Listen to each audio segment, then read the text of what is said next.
Hello friends, this is N K Mishra and you are watching N K Mishra classes. In this video, you are learning basic English speaking course.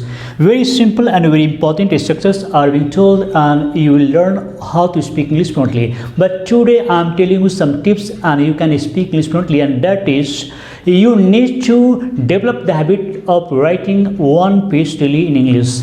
Whatever topic may be, it does not important, but you need to write down approx one page daily, approx at least 20 sentences daily on a topic, and you can remember, you can absorb some expressions that is very important for English speaking, and this habit can develop your fluency. You cannot forget whenever you are speaking English language, whenever you are speaking on a topic. So अगर आप चाहते हैं कि English बोलते समय नहीं भूलें, तो ज़रूरत है कि आप किसी भी टॉपिक पर रोज़ एक पेज लिखना शुरू कर दें. अगर एक पेज रोज़ लिखते हैं किसी भी टॉपिक पर, और नहीं तो कम से कम 20 सेंटेंसेस तो रोज़ लिखने का हैबिट डाल लीजिए. और फिर देखिए, you can improve your fluency because you can not forget whatever you are going to tell. So आप जिस टॉपिक पर बोलने जा रहे हैं आप भूलेंगे नहीं, क्योंकि एक्सप्रेशंस तो आपके दिमाग में है ही.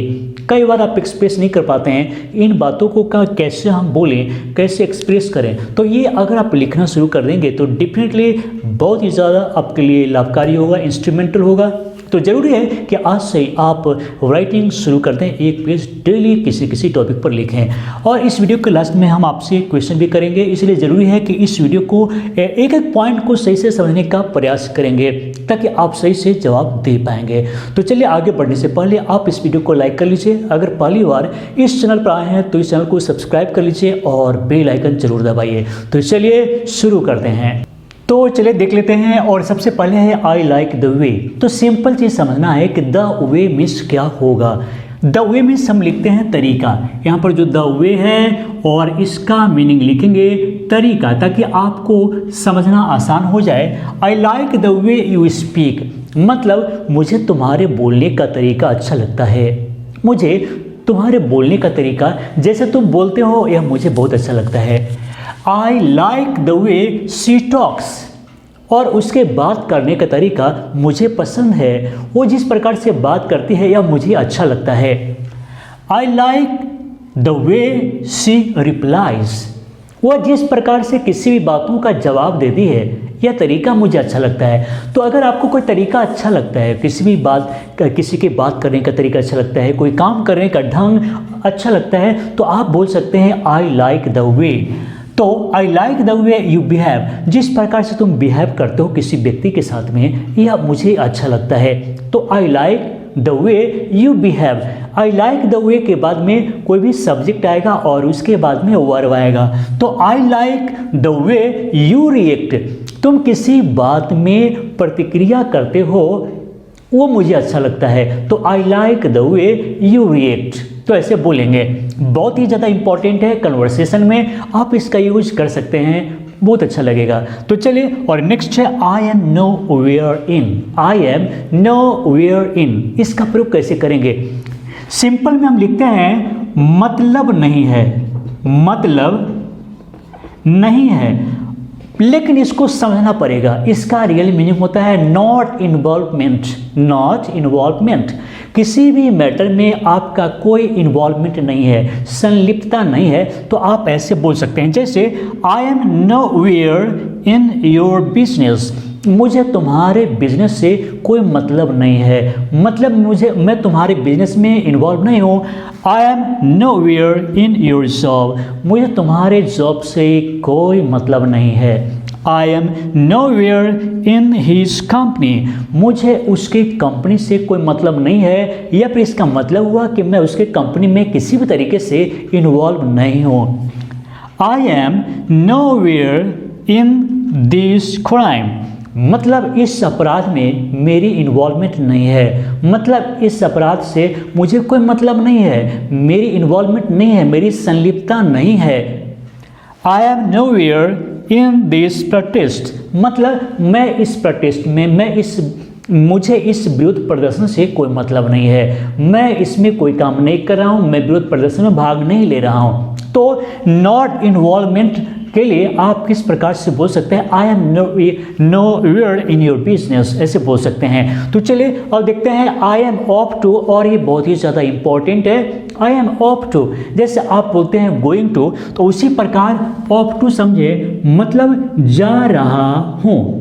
अगर आप कहीं जा रहे हैं तो आप कई बार देखेंगे कि इस प्रकार से भी बोला जाता है, जैसे I am off to Rajgir on tour, मतलब मैं राजगीर जा रहा हूँ टूर पर, घूमने के लिए मैं राजगीर जा रहा हूँ। I am off to Mumbai today, और आज मैं मुंबई के लिए निकल रहा हूँ। I am off to my home, मैं घर के लिए निकल रहा हूँ। I am off to my office, और मैं ऑफिस के लिए जा रहा हूँ। I am off to my native village, और मैं अपनी नेटिव विलेज जा रहा हूँ जहाँ पर मेरा जन्म हुआ था, जहाँ मेरा जन्म स्थान है, मैं वहाँ जा रहा हूँ। तो ऑफ टू को याद कीजिए, सोशल मीडिया पे, फेसबुक पे कई लोग इसका यूज़ धड़ल्ले से कर रहे होते हैं, तो आप भी इसे सीख लीजिए। नेक्स्ट है I am well aware of. अब इसका मतलब क्या है, पूरी तरह अवगत होना, पूरी तरह अवगत होना। देखेंगे इसका सेंटेंस कैसे होगा, जैसे I am well aware of his untimely demise, उसका असामयिक निधन, मतलब समय से पूर्व निधन से मैं अवगत हूँ, उसका निधन हो गया है, मैं जानता हूँ। I am well aware of the स्पैट in crime, मतलब अपराध में इतनी वृद्धि हो गई है, इससे मैं अवगत हूँ। अपराध में बहुत वृद्धि हो गई है, अपराध बहुत ज़्यादा होने लगा है, इससे मैं अवगत हूँ। I am well aware of the price hike, मतलब प्राइस हाइक हो रहा है, मूल्य वृद्धि हुई है, इस मूल्य वृद्धि से मैं अवगत हूँ, मुझे पता है कि मूल्य वृद्धि हुई है, प्राइस हाइक हुई है। I am well aware of the untoward incident, अप्रिय वारदात। यहाँ पर अनटोवर्ड इंसिडेंट का मतलब है अप्रिय वारदात, कोई अप्रिय घटना हो गया है तो उससे मैं अवगत हूँ, मुझे पता है कि ऐसी घटना हुई है। I am well aware of your behaviour, और मैं तुम्हारे व्यवहार से अवगत हूँ, तुम्हारा व्यवहार कैसा है, तुम्हारा बिहेवियर कैसा है ना, मैं अवगत हूँ, मैं जानता हूँ तुम्हारे व्यवहार से। तो आप इस प्रकार से बोल सकते हैं। कितना इंपॉर्टेंट है इंग्लिश बोलने के लिए, this all are very important, you need to command all these sentences. So आप प्रयास करें इन सबको सीखा, और इसी तरीके से और भी देख लेते हैं जो, और चलिए आगे देख लेते हैं, और वो है आई एम अनअवेयर ऑफ। जैसे मैंने आपको बतलाया कि I am well aware of, उसी प्रकार अगर आप किसी बातों से, किसी घटनाओं से अवगत नहीं है, आपको पता नहीं कि घटना हुआ है, तो आप बोल सकते हैं आई एम अनअवेयर ऑफ। का मतलब क्या होगा, अनजान। आप किसी बात से अनजान हैं, आप किसी बात से अनजान हैं, आपको पता नहीं है, आप बेखबर हैं, तो आप बोलेंगे आई am unaware of this incident, मैं इस घटना से अनअवेयर हूँ, मैं इस घटना से बेखबर हूँ, अनजान हूँ, मुझे पता नहीं है। I am unaware of his death, उसकी मृत्यु हो गई, मुझे पता नहीं, मैं तो बेखबर हूँ, मुझे पता नहीं, मैं अनजान हूँ। I am unaware of this इंसिविंग पोल, का मतलब है आगामी चुनाव से मैं बेखबर हूँ। आगामी चुनाव मतलब आने वाला जो चुनाव है, इसके बारे में तो मुझे कुछ पता ही नहीं है, मैं तो जानता ही नहीं हूँ कि कब आने वाला है, कब होने वाला है। पोल, पोल मीन्स चुनाव। नेक्स्ट है I am unaware of the plight of education, शिक्षा का जो दुर्दशा है, इससे मैं अनजान था या अनजान हूँ, मुझे पता ही नहीं कि इतना खराब शिक्षा का स्तर है। नेक्स्ट है I am unaware of his arrival, और मैं उसके अराइवल से, वो आ गया ना, मुझे पता ही नहीं था, मैं अज्ञान हूँ, मैं अनजान हूँ उसके आने से। तो अराइवल का मतलब आगमन होता है किसी व्यक्ति का या फिर किसी चीज़ का। जैसे आप नेक्स्ट बोल सकते हैं I am await for, I am await for, await का मतलब है उत्सुक होना या फिर ललायित होना, किसी चीज़ को पाने के लिए ललायित होना या उत्सुक होना, इसको जुबान पर रखिए। आई एम अवेट फॉर का मतलब है उत्सुक होना, किसी बात को जानने के लिए, किसी सूचनाओं को जानने के लिए आप उत्सुक हैं, कोई काम करने के लिए आप उत्सुक हैं, तो आप बोल सकते हैं आई एम अवेट फॉर। जैसे I am await for learning English, मैं अंग्रेजी सीखने के लिए उत्सुक हूँ। I am await for this information, और यह सूचना जानने के लिए, सूचना प्राप्त करने के लिए मैं बहुत ललायित हूँ या उत्सुक हूँ। I am await for listening to the story, और मैं इस कहानी को सुनने के लिए उत्सुक हूँ या लालायित हूँ।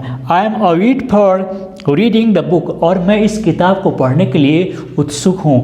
I am await for meeting her today, और मैं उससे आज मिलने के लिए उत्सुक हूँ। तो याद क्या रखना है, और वो है अवेट फॉर, उत्सुक होना।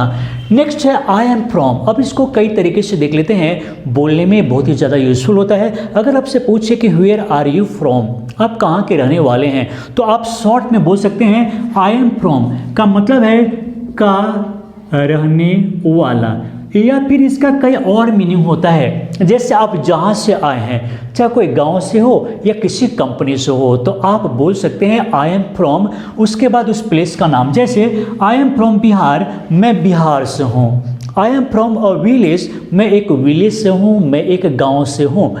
आई am from an educated family, मैं शिक्षित परिवार से हूँ, मतलब मेरे परिवार में सभी लोग पढ़े लिखे हैं। तो I am from an educated family.